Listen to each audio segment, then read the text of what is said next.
One of the things that I like most about what we do is different people meeting each other from different backgrounds and actually doing a dance with each other or sitting around the campfire with each other. I love doing the music for the kids. I love to see kids get into the music and dance and have fun. And as we started the business, it kept progressing to doing more and more different activities. And surprisingly, between all these different activities, whether it's gold panning or holding the lizards or the animals, they seem to be like splitting wood has been the #1, even with some of the girls.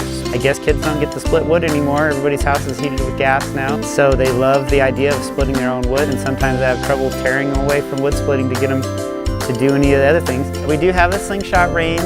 That's a lot of fun. People just shooting paintball slingshots. We have tomahawks and archery, and that is one thing I enjoy the most, is to see a kid go from not being able to hold the arrow and the bow at all to finally get him to get that feeling of actually shooting the bow and arrow, and to see that look on their face when they've actually figured it out. It's really rewarding to see how much people enjoy it and how much the kids enjoy it.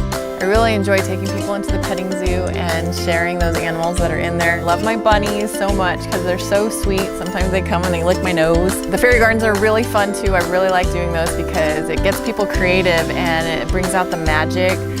I met Jesse Cross at Fort Cross when we were located back in the Riverside San Bernardino area. We're married, and we are now in Julian doing a bunch of living history programs, agriculture programs, fun stuff for kids. We do very rustic education, very hands-on education. We don't lecture a lot. It's kind of a lost art on some of these things. We learn how to make butter the old-time way, native activities like building the wiki up and building the housing.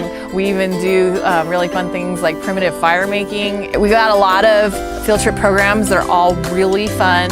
We have the Julian Homestead Tour where we learn about Julian and the history of Julian. We have a California History Tour, which is California curriculum based. You do a gold rush station, a mountain man station. We make rope and you get to lasso. We have a native experience where you can do archery, tomahawk, high adventure program where it's the survival skills, so you learn how to make a fire with a primitive bow drill. Overnight camping is available. We'll do campfire songs, and we have a Peter Rabbit adventure, so that one's more of a fun one. A lot of little kids really like that. The Holiday Homestead, where it's more Christmas based, and we also have one coming up called Johnny Appleseed Discovers America, which is very fall based. We do cider pressing, and you'll get to meet Johnny Appleseed and learn about all these different things that have to do with history.